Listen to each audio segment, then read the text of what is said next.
Tonight on CBC Vancouver News. Give us the information as quickly as you can. Identifying COVID-19 safety gaps in BC schools. The plan to deploy new rapid response teams. Also, it's the beginning of the end of this pandemic. Overcoming setbacks, rolling out the COVID-19 vaccine in BC's Indigenous communities, and I certainly hope that other families can be helped by these efforts. in her first media interview, the mother of two girls murdered by their father welcomes changes to Canada's Divorce Act.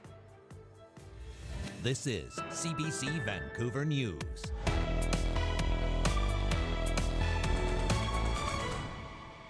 Good evening and thanks for joining us. The great gap debate appears to be settled tonight.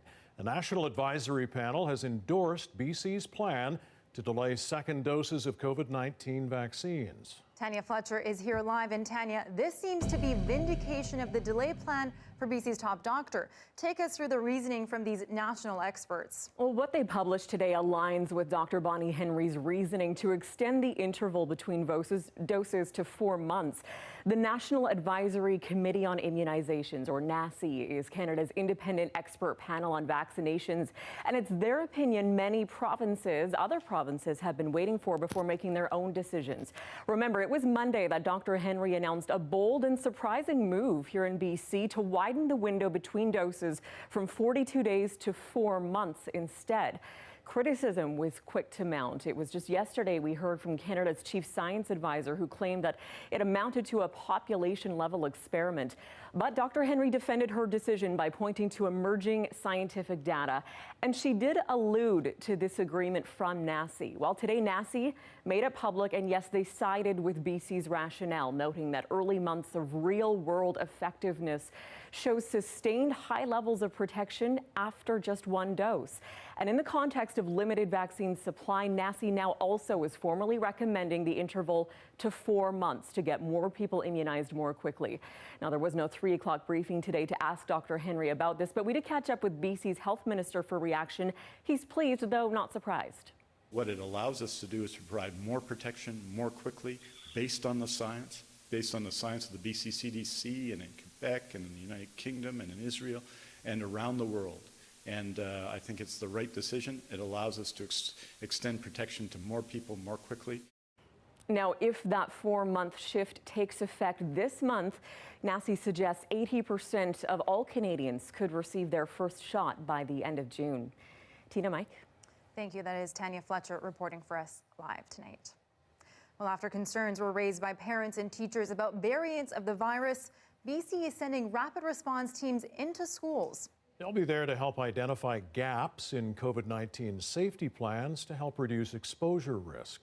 But as Andrea Ross reports, some experts say there's no reason to panic about virus transmission in our schools. Dean McGee had a bad feeling when he saw a message from his kid's school this morning. My first thought was, is this another exposure letter? It wasn't this time, but he's gotten used to COVID-19 exposures at his kids' schools. So now, when you see a message from the school, your first thought is probably, I wonder what's going on with COVID at the school. More than half a dozen entire classrooms are in isolation in the Fraser Health District due to exposures, and more than 180 cases of variants have been identified in BC so far. Yesterday, Provincial Health Officer Dr. Bonnie Henry said the province is watching schools closely. Where we see transmission increasing in school-aged children is when they're not in school. That's why with spring break around the corner, McGee is hoping things don't get worse. I hope there isn't the kind of COVID fatigue where people feel like they need to get out and travel and mingle. It's the mingling part that I don't want to see. The province is funding 6 new rapid response teams to work with BC schools to improve safety plans. One expert says moves like isolating entire classrooms and mass testing are a good call. It seems like Fraser Health is actually being really transparent and really proactive around this issue and really taking a lot of steps, going above and beyond what they might have been doing for regular COVID around variants of concern. Because the variant is more transmissible, she says everyone needs to be on guard, not just schools. The fact that it's rising and it's likely to be the predominant type of COVID in BC in the coming weeks, that's a concern for all of us. Mass vaccinations are on the horizon, but rising cases of variants of concern could make things tougher in the meanwhile. It's why health officials say we can't let our guard down yet. Right now, while we have the hope and the inspiration of our vaccination campaigns going on, we need people to follow public health orders. That means staying home from school or work when sick and getting tested right away if you have any symptoms. Andrea Ross, CBC News, Vancouver. Across the province, another 18 new cases of variants have been confirmed, meaning BC has now hit 200 in total. Sadly, another 7 people have died from COVID-19. 542 more cases are confirmed, and BC is now just under 4,700 active cases. Hospitalizations are now at their highest in a month, with 64 people in critical or intensive care. And with variants in schools and youth not part of the vaccine rollout plan yet, you might have some questions tonight. So coming up later in this newscast, infectious disease expert Dr. Srinivas Murthy is back with us. He'll be joining us live. If you have any questions about children and the COVID vaccine, any questions at all really, send us an email at bcasks@cbc.ca. You can give us a phone call, 604-662-6801. And please keep those questions brief. We do want to try to get them answered. If you're watching us on Facebook or YouTube, you can leave your question in the comments section. The BC government has entered phase 2 of its COVID-19 vaccination plan, and already more than 24,000 Indigenous people in 113 rural and remote communities have been immunized. But the rollout has not been without setbacks. Angela Sterrett got a first-hand look at one First Nations community that recently welcomed the vaccine. They've been anticipating it all year. Now they're giving the life-saving vaccine and the nurses who carry it a ceremony. I'm super happy for our community to be able to receive the vaccination today. You know, we have had a challenging year. Chief Grace George's sister died of COVID-19 just this January. She wishes she could have been able to access the vaccine. Because of their efforts to socially distance, this community only saw a relatively small outbreak. But it's taken a toll. Gathering is one of our biggest, most valued things that we do as a community. So it's definitely caused a lot of anxiety and stress for everyone. It's breeze, huh?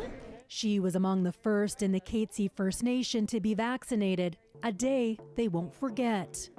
It's the beginning of the end of this pandemic. So far in BC, more than 19,000 Indigenous people in rural and remote communities got the first dose, and almost 5,500 the second. But the rollout hasn't always been smooth. Indigenous communities have faced racism from those who don't understand why they were prioritized. The Nechako Lakes MLA posted to social media asking why First Nations ages 18 plus were getting the vaccine in phase 1, but not non-Indigenous people nearby.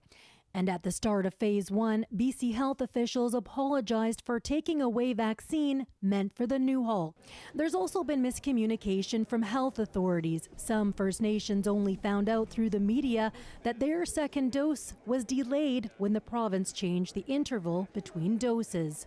While Katzie leaders tell me there was some vaccine hesitancy initially, 80% of this community was vaccinated in the end. Still, there are outstanding concerns about when vulnerable community members living in the city will be vaccinated. Our off-reserve members are very much connected to our on-reserve families, and I would have loved to have had the opportunity to provide this vaccination to them as well. And she isn't the only one. It doesn't matter where they are. It doesn't matter if they're urban, rural, remote. They're still at increased risk. About 78% of all Indigenous people in BC don't live on reserves. The Ministry of Health says it's vaccinating Indigenous people off reserve age 65 plus in phase 2. Angela Sterrett, CBC News, Katzie Territory near Pet Meadows.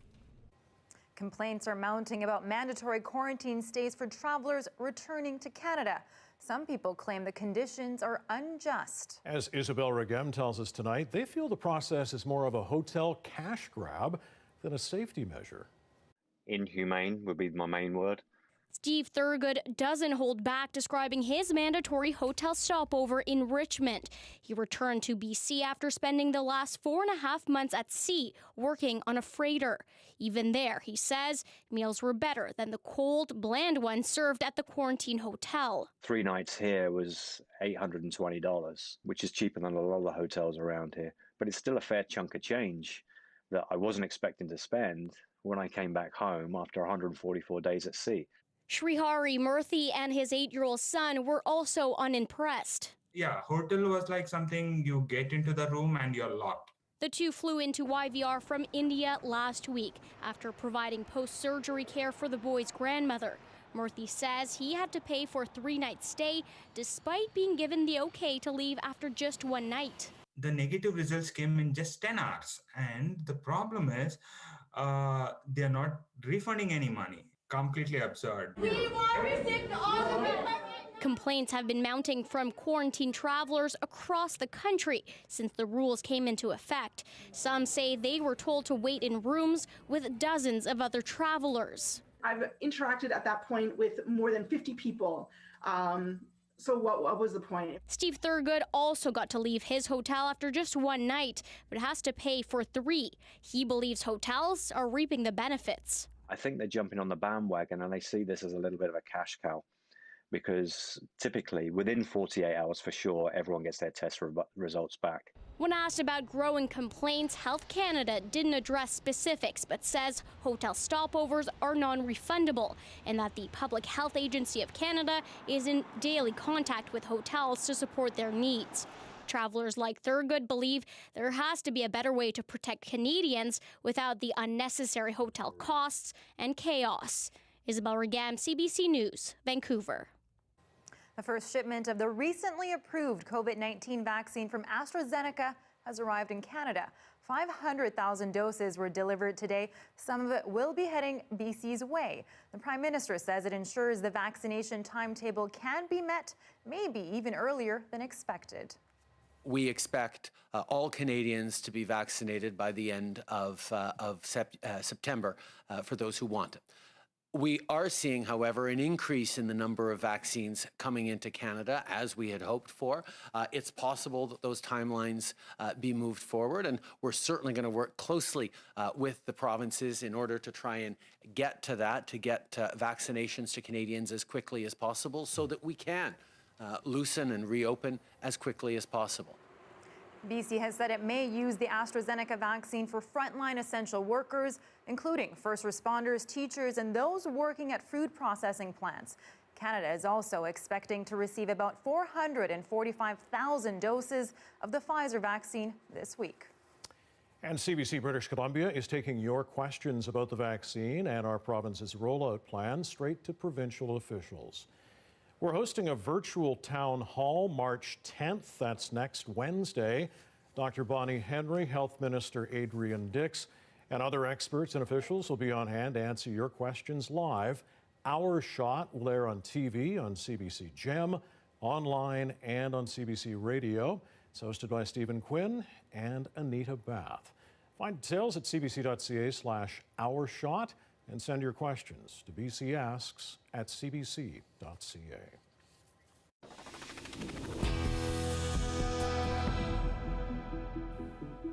The Vancouver Island mother of 2 young girls who were killed by her ex-spouse on Christmas Day is speaking publicly in her first TV interview.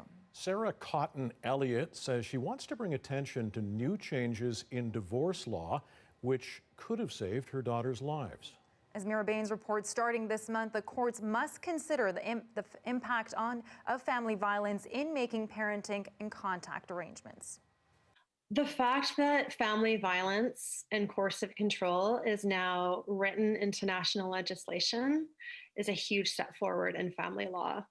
And surprisingly, it hasn't been in there before. And and it should have been in there a long time ago. Sarah Cotton Elliott is speaking out on video for the first time since her daughter's 6-year-old Chloe and 4-year-old Aubrey were killed in an Oak Bay apartment.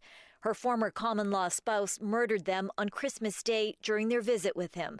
As part of new divorce law rules, courts must now also consider the presence of family violence in the context of making parenting and contact arrangements. I didn't realize that none of it was in there when I was going through family court in 2016. But when the judge made her decision, it was very evident that she was not taking those types of things into account when making her decision. They are the first major changes to divorce law in more than 20 years. It's too late in Cotton Elliott's case, but she wants other women to be aware that family violence includes sexual abuse, harassment, psychological abuse, and financial abuse. I would hope that changes like this could have changed the outcome, I don't know for sure if they would have, but I think the language has been changed within the new Divorce Act, which I think is important. It's meant to be less adversarial. In 2016, when Cotton Elliott's custody dispute went before the court, her former spouse owed nearly $30,000 in child support. During the trial, the mother testified that back in 2013, that her former spouse threatened to blow up the house if he didn't get a breakdown of what happened to a child care benefit check. She said he looked angry and crazed. She testified that 2 days later, he pinned her to the bed and she called police. A restraining order was issued. Cotton Elliott says support from family, her community in Victoria, and strangers has helped her through the immeasurable loss of her 2 little girls. She remarried in Tofino during the COVID-19 pandemic. There's always going to be an immense void in my life. But I'm so blessed. I have a wonderfully supportive husband. I have 3 beautiful stepchildren. And I have a family and friends who have supported me throughout this. So I feel taken care of. And but I miss them every minute of every day. Loss that she hopes can now be avoided for other women battling an abusive former spouse. Mira Baines, CBC News, Vancouver. Indigenous youth demonstrators blocking traffic near Vancouver Port in a solidarity protest for an imprisoned elder for much of the day today. Who keeps us safe? We keep us safe.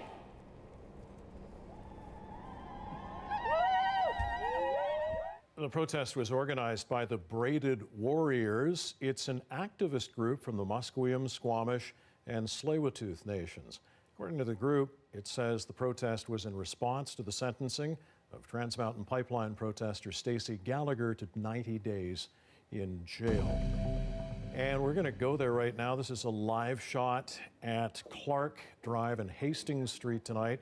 Just a short time ago, Vancouver police officers moved in on this protest, but as you can see, that intersection, a major intersection at this time of night, is still being blocked by the protesters and the police officers who are now trying to deal with this situation that's been going on, well, since about last night at this time. So we'll see what happens throughout the course of the evening, and we will keep you updated throughout the night. Investigators in North Vancouver believe alcohol was a factor in a deadly crash last night. The head-on collision at about 11 left 1 woman dead and 2 others injured. RCMP say the male driver of a westbound Audi crossed the center line on low-level road and crashed into a car heading east. The woman driving that car was killed.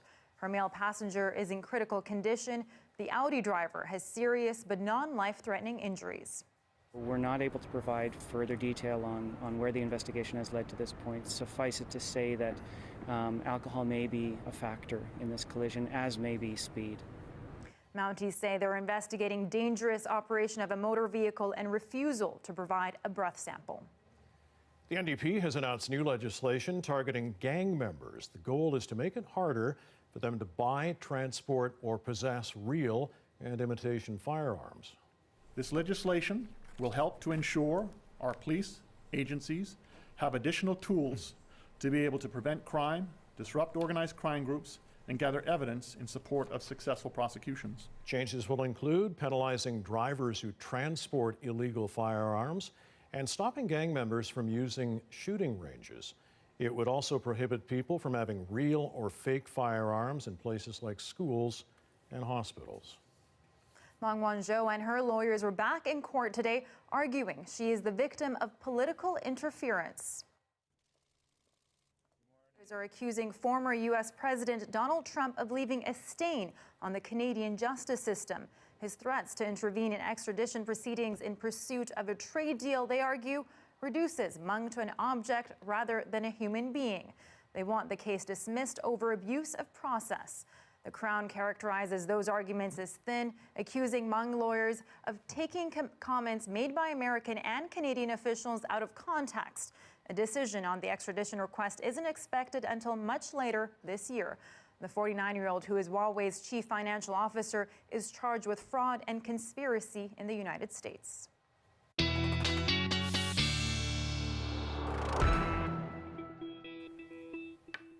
Well, our Johanna Wagstaff is on assignment this week, but we do have someone filling in. The wonderful Nick Czernkovich joins us now with the forecast. How's it looking for us? Well, you know, we've got a few wet days ahead, but after that, we're back into dry weather once again. So not unusual for this time of year, not a huge amount of rainfall, but we are seeing the pattern start to break down, and that's going to bring some rain heading into, of course, the weekend. So here's how it plays out. Now, that's the system that we've been tracking for the last couple of days there. What's happening now is the flow is kind of changing. So you're going to notice that tomorrow morning's still dry for the most part, but as we head into the afternoon, this pattern starts to break down, and closer to the later afternoon hours, into the evening hours, we're expecting to see rain down around the Vancouver area. Earlier on Vancouver Island, snowfall through some of the higher elevations as well, and that pretty much lasts right into the weekend. So it's going to be a wet weekend, not a ton of rainfall, but enough anyway to have the umbrellas out for the next few days, up until about Sunday or so. Snowfall again through the higher elevations. Now, temperature-wise, not doing too badly, just a little below the seasonal mark right now, but by tomorrow we're up into the double digits once more. So warm weather in place, although wet with this southerly push. 3 degrees tonight, 7 tomorrow. It'll be dry.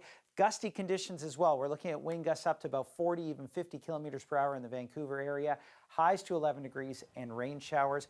But it does get better into next week. I'll have your full forecast coming up in a bit. Thank you. That is Nick Czernkovich, and I got to say, we've had a few different pronunciations of your name, and I've put so much pressure to make sure I get it right. And Czernkovich. I know. Well, that's it, right? When the pressure's on, don't worry about it. We'll get it right by the end of the week. Thanks, Nick. Yeah, exactly. We'll talk to you again a little bit later on. Do that. And a reminder, you can also watch our newscasts live on CBC Gem. CBC Vancouver is also on Facebook, YouTube, and Instagram. The Toronto van attack killer has been found guilty of murder. Just ahead, what the judge said about arguments he was not criminally responsible because of autism spectrum disorder.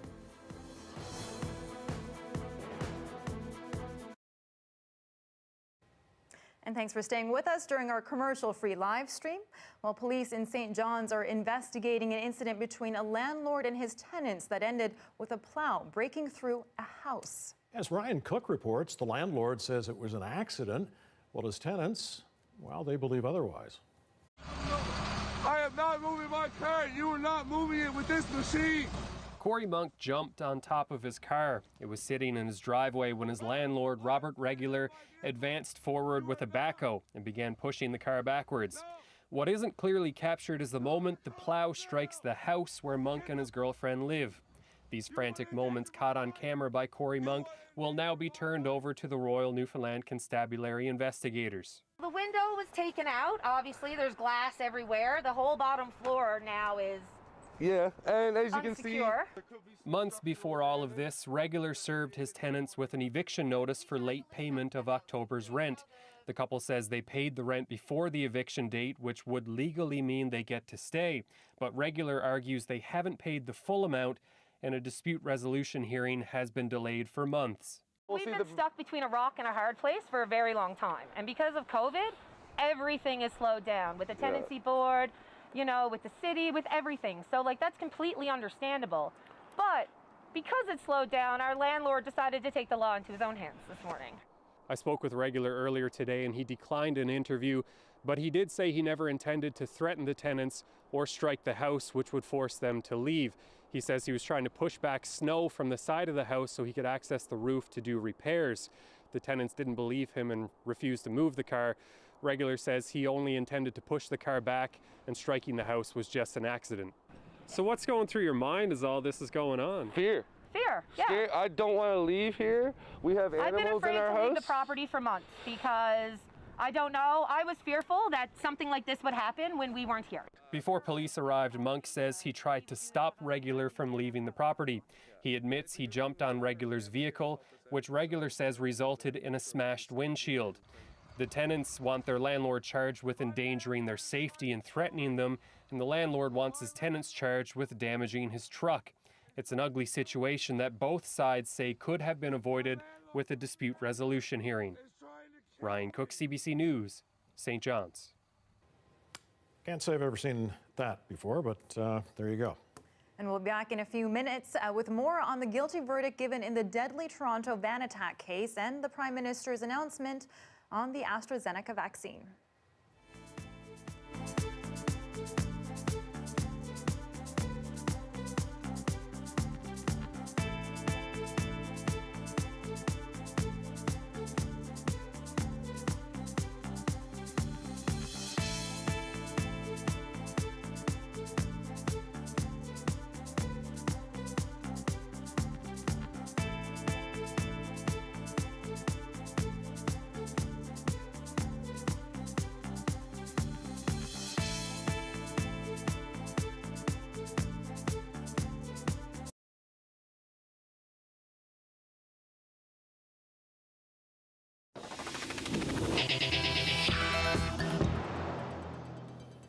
A guilty verdict was handed down today in that deadly Toronto van attack in 2018. A judge declared Alec Manassian criminally responsible on 10 counts of first-degree murder and 16 of attempted murder. Manassian admitted to planning and carrying out the rampage, but as Farah Morali reports, his lawyers argued his autism spectrum disorder meant he should not be found criminally responsible. It's been nearly 3 years. But the images and the aftermath of the deadly attack are still fresh in so many minds. Jin Hoon Kim, So Hee Chung. One by one, the names of those who were killed that day were read aloud as victims and their families stood side by side outside the courthouse. Today, Alec Manassian, the man who deliberately drove a van down a Yonge Street sidewalk, killing 10 people and injuring 16 others, was found guilty. It's like you're holding your breath for 3 years and you can finally breathe. Today, relief from family members of those who died. I don't really know how else to explain it. We get a chance to kind of continue a life, finding our new normal and kind of being and living that again. At the heart of this case is not whether the accused actually committed the attack. He's long admitted to it, even saying he planned it out weeks in advance. What the judge had to decide was whether or not in that moment he understood that what he was doing was morally wrong. The accused's lawyer tried to argue because of his autism spectrum disorder, he was incapable of that. The judge rejected that claim today, saying this was the exercise of a free will by a rational brain, capable of choosing between right and wrong.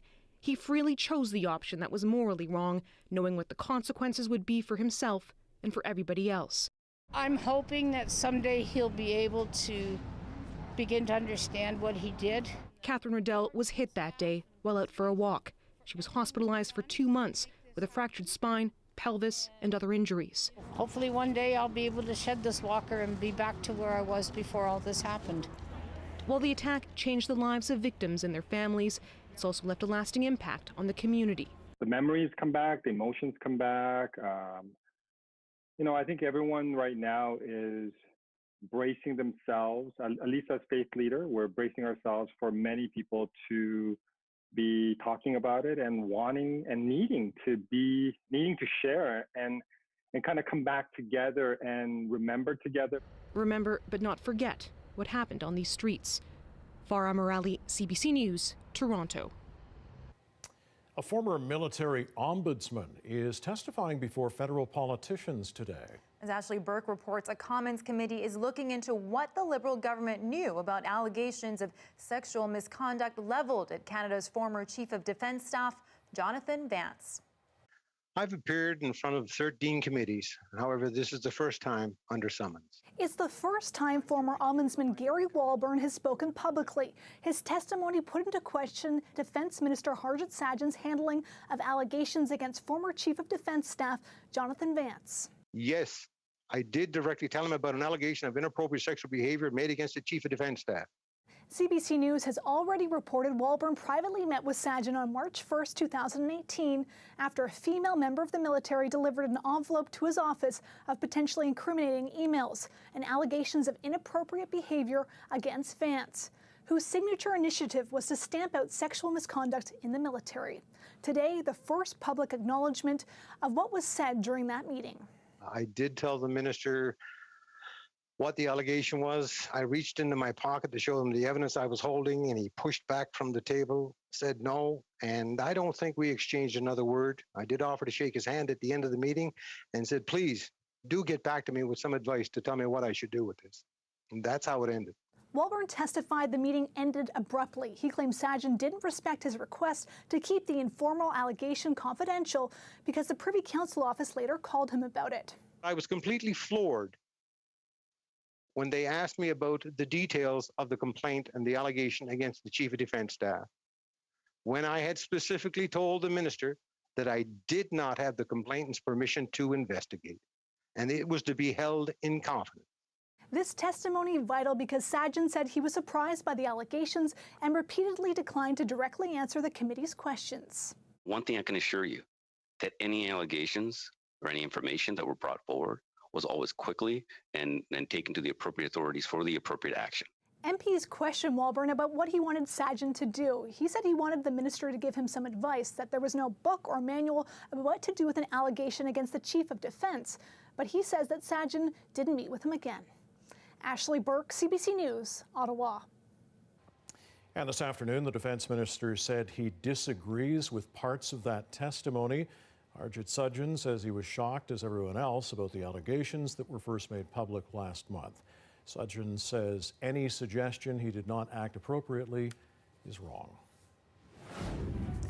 Coming up after the break, infectious disease specialist Dr. Srinivas Murthy joins us to take your vaccine questions. Today, we're asking him about children and youth and the vaccine. So if you have a question, you can put them into our chat online, or you can send us an email at bcasks@cbc.ca, or you can do it the old-fashioned way and call us at 604-662-6801.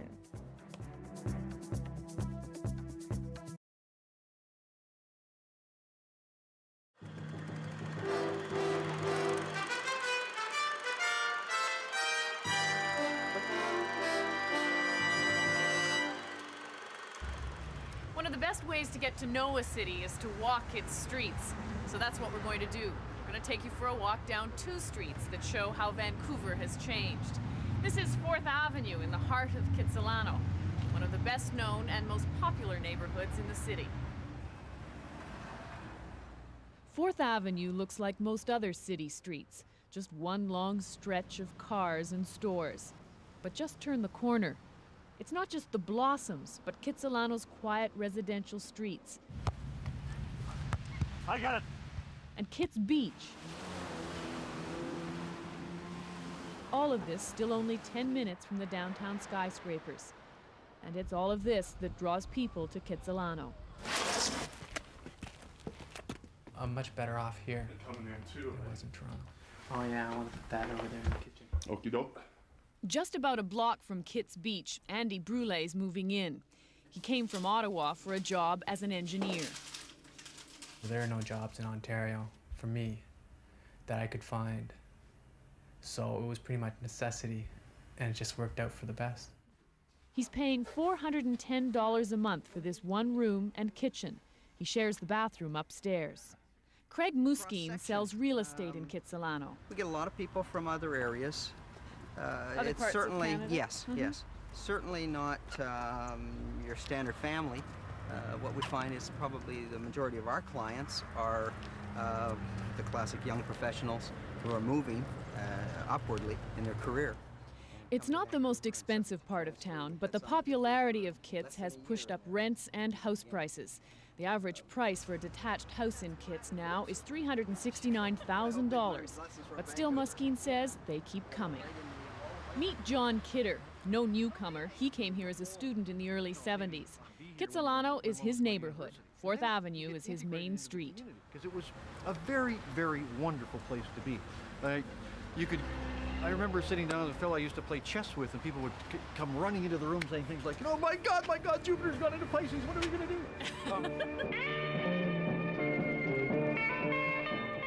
In the 60s and 70s, it became a haven for hippies, but still kept its strong community spirit. It was a friendly place. For many of those who came and stayed, it still is. But they're worried that's changing. Now tell me about this There's place. Mouse, you see? Oh, Mouse? These people are from Toronto and they want to know about Kitsilano. You know, it's a good place so far. But there's too many people coming. Yeah? And look at that nonsense over there. What's it going to be? I don't know, it'll lie empty for 6 months because it'll be $40 a square foot.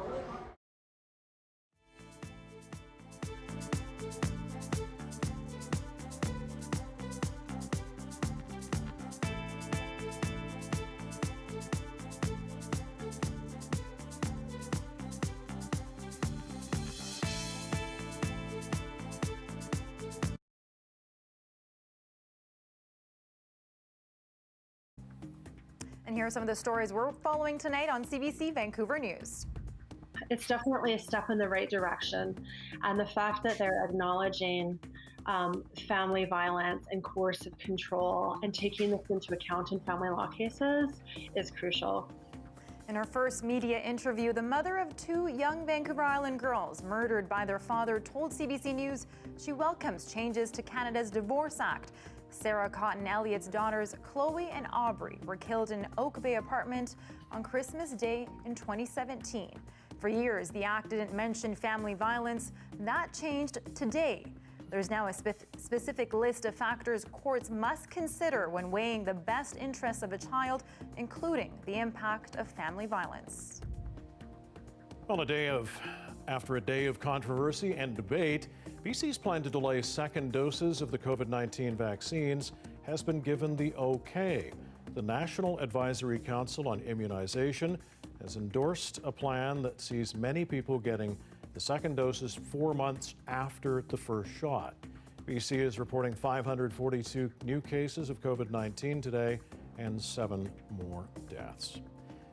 And of course, this week we learned more about the next phase of the vaccine rollout in BC, but one group that isn't part of that plan yet is children and youth. So when will they be eligible for the vaccine? How is the COVID-19 virus affecting them? Here to answer those questions is infectious disease specialist, Dr. Murthy. Welcome and thanks so much for joining us.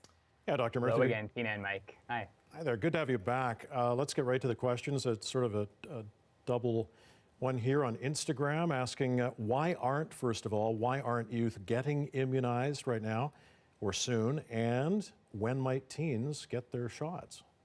Yeah, both great questions. And I think the answer to the first is that we don't really know if the vaccine is safe and effective in kids yet. All of the research has been done in adults and in the elderly, and no research done yet in children. Obviously, where the disease is hitting hardest is in the elderly, and so that's why the priority to do the research and deploy the vaccine is in that group. The studies are ongoing right now in the United States and Europe of the Pfizer and the Moderna vaccine specifically in kids, first in adolescents and then down towards younger kids.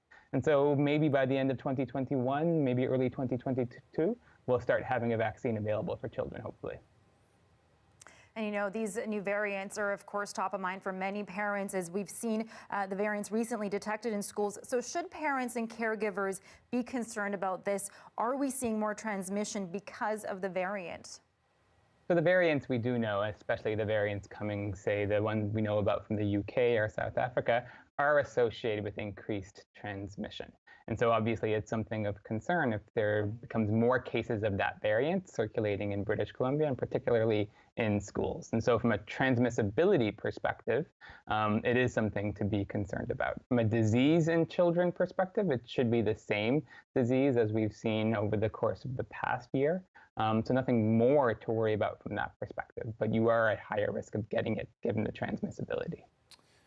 All right, very good. Here's another one from Instagram, and I suppose this depends on the age, but can international students here with study permits get vaccinated? International students here with study permits get vaccinated.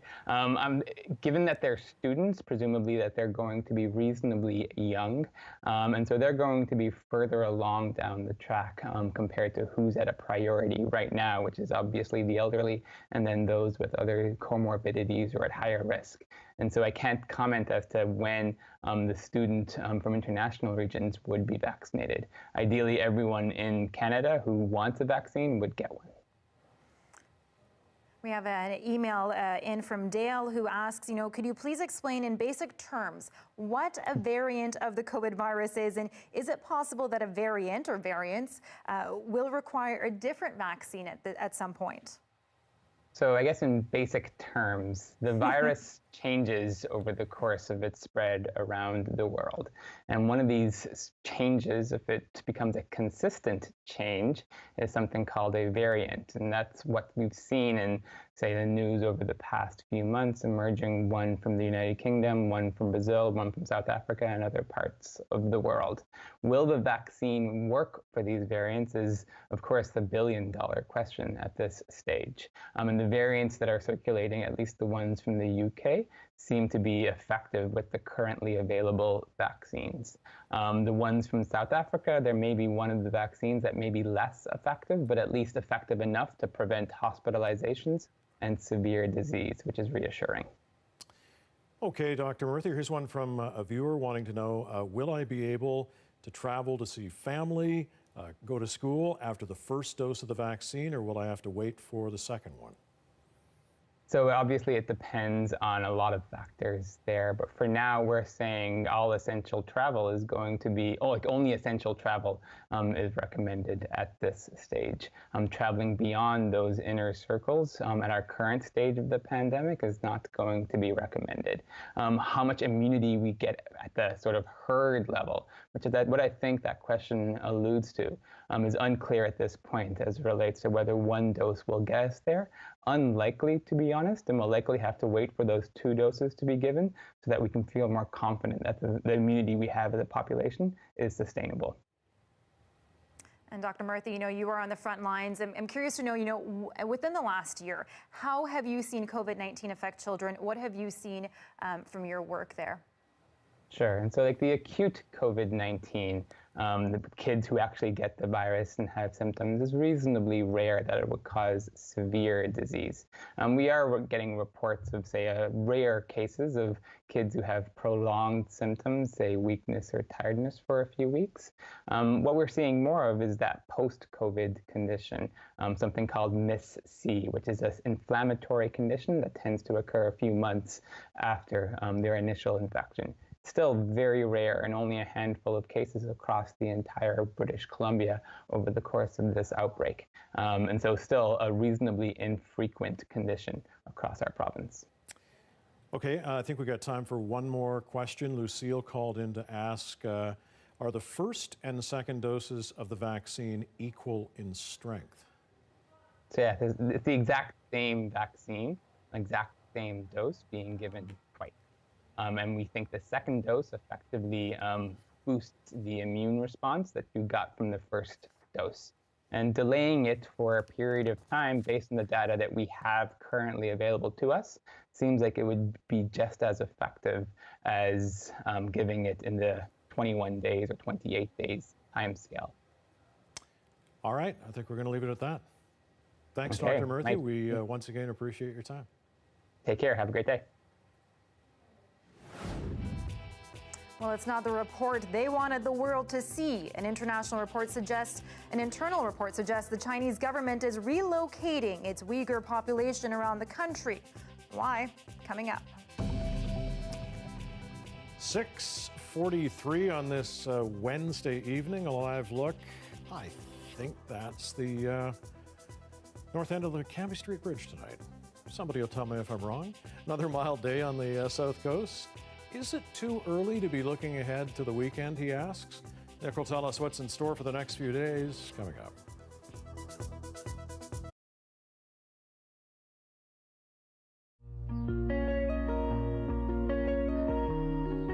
Tony spends a lot of time up there.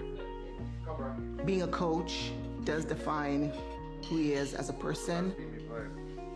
There's times where it's kind of like, I know this is your job and you get paid for it and you want to support these kids, but you got kids over here that also need it. So he tries to have that balance where, okay, I want to make sure that my kids are getting the same amount of love and care that his players are getting. I don't mind picking up the slack as long as he has that intimate time with the kids. I'm happy. I just want to make sure he's good here so he can be good out there. You have to manage all these things at the same time. I think your compassion level as a coach has to be superb to understand and be able to talk to them and mentor them. And I'm not saying replace their mother and father, but you have to be more than a coach when they're here.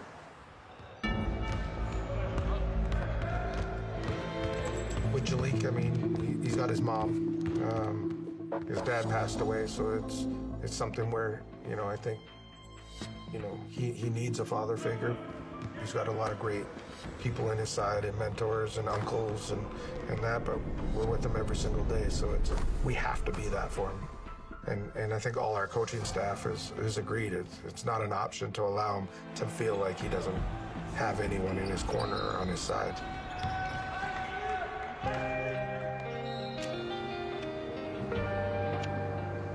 Jalik and his brother turned out to be good despite of all the tragedy that they've been through. You know, their dad was very much in their life up to the age of 7. They were 7 years old when their dad passed away. Early this morning around 4 a.m., 25-year-old Hamilton man Ricky Ricardo Dunkley had died. He was taken in a spray of bullets that flew in the middle of a community party at the Bovaird Banquet and Convention Center. As word of Dunkley's passing spread, many took to social media to reflect, like a member of the basketball community from Father Henry Carr School, saying, "My condolences to Ricky Dunkley's family. I have a heavy heart. Ricky was a nice boy and a great baller." It was really hard on the kids. They kind of had a rough few years when they were young. And to see them grow and to see him be in a school where it's going to help him advance in his basketball skills, like, it makes me feel good. A lot of kids his age, they don't have opportunities like this. Where would I be if I didn't have basketball? If I didn't have basketball, I'm not gonna lie, I'd probably be like on the road causing trouble with one of my friends or something like that, because Hamilton has a lot of troublemakers. A lot of troublemakers.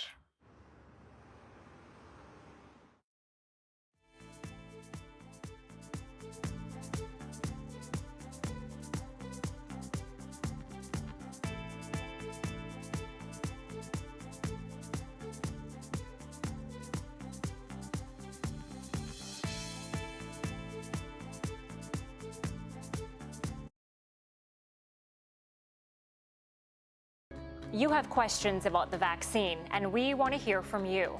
Join us for a very special CBC British Columbia Town Hall, Our Shot, Vaccinating BC, on March 10th at 7 p.m.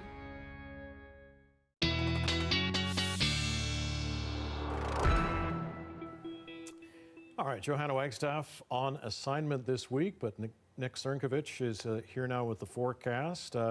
More mild conditions. I know they're pretty seasonal for this time of year, Nick, but it's been quite nice, really.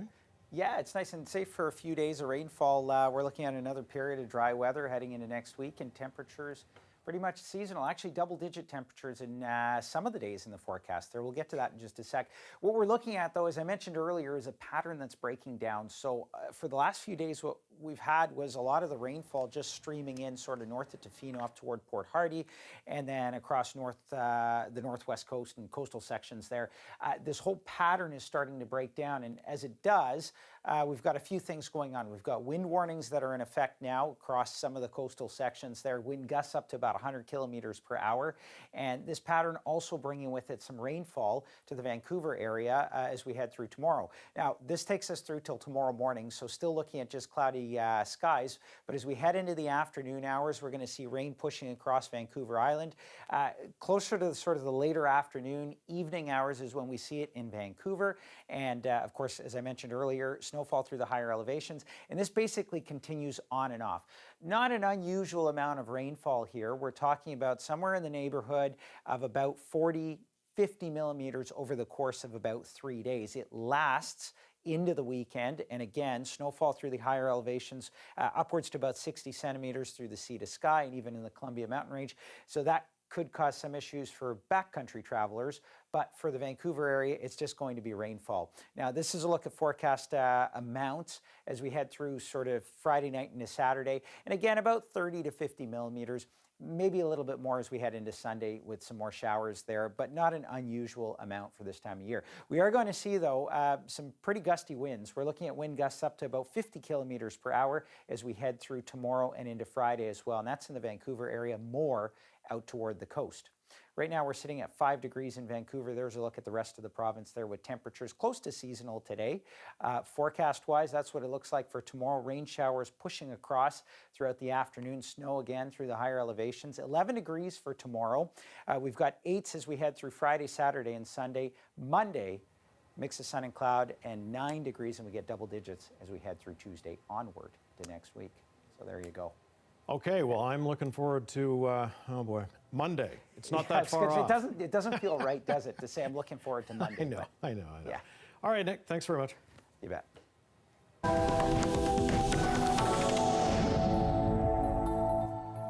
The United Nations says at least 38 people have been killed in the deadliest day of violence in Myanmar since the military coup on February 1st.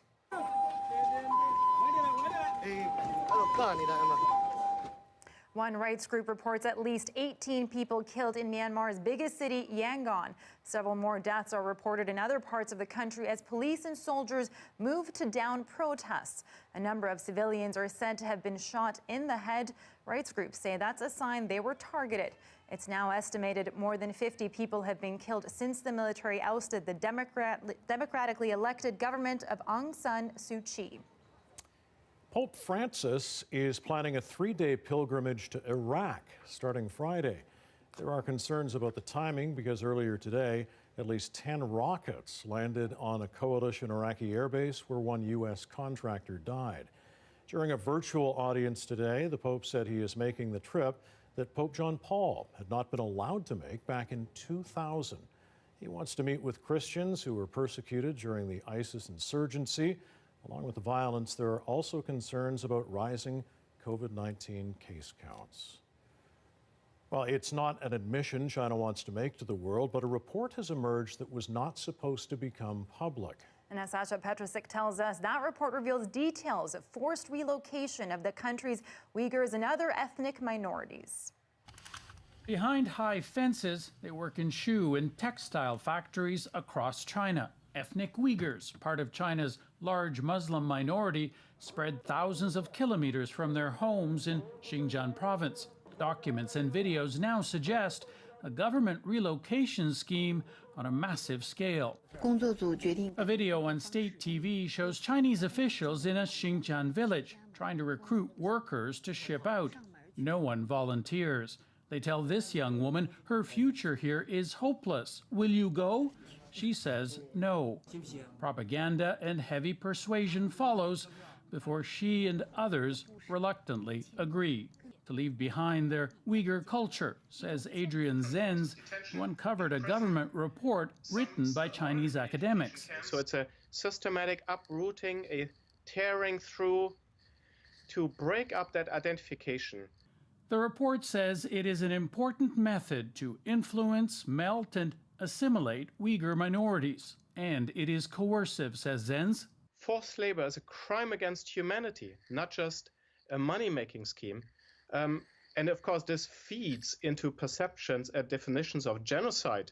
In the opinion of the House, last month, Canada's Parliament did label it a genocide, though Prime Minister Justin Trudeau and Cabinet abstained from the vote. Trudeau was asked about this again today. We have and will continue to take very seriously the very credible reports of human rights abuses in Xinjiang, in China, perpetrated against the Uyghurs by the Chinese state. Beijing has denied these accusations as lies of the century and dismissed this latest report as nothing more than the opinions of academics. Sasha Petrusik, CBC News, Toronto. Well, should the New York Times be disbarred from talking about Canadian food? Up next, we are experiencing a dessert deja vu with their latest ill-informed take on a time-honored Canadian treat. Stay right here.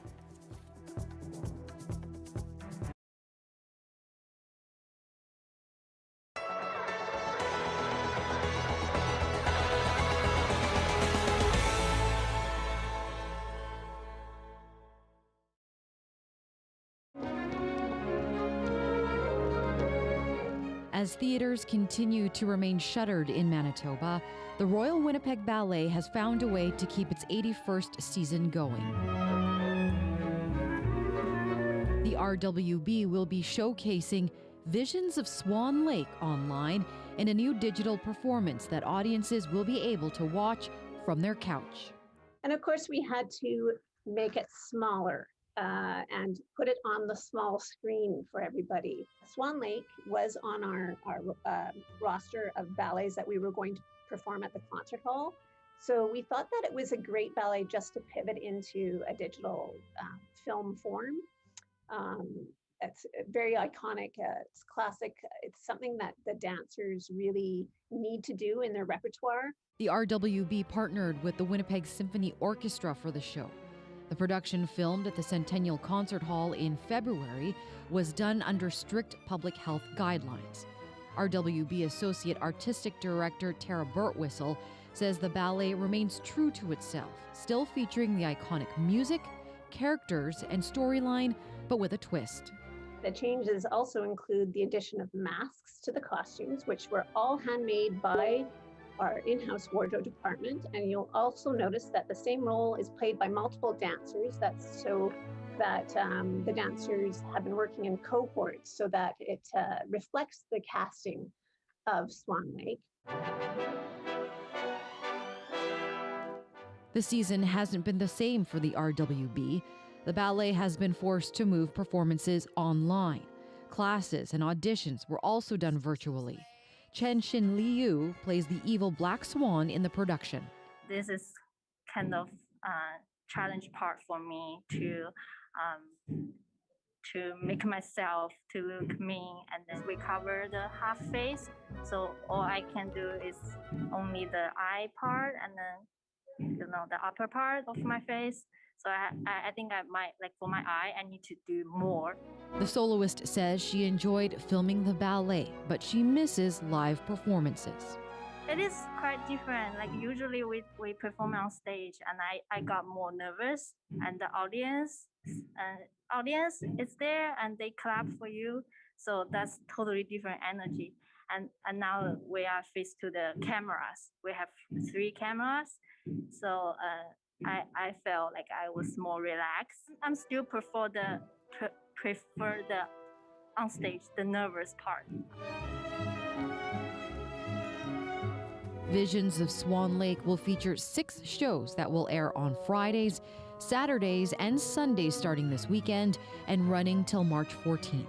Tickets for the digital performance can be purchased on the Royal Winnipeg Ballet website. Marjorie Dowhouse, CBC News, Winnipeg.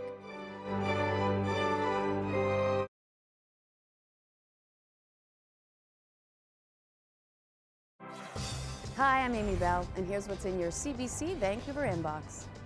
Celebrate International Women's Day with Anita Bath at BIV's virtual Influential Women in Business Awards luncheon. Get your tickets today at BIV.com. And do you have questions about the vaccine? Tune in to CBC TV and radio on March 10th at 7 p.m. for our town hall, Our Shot, Vaccinating BC. Get all the details at cbc.ca/ourshot.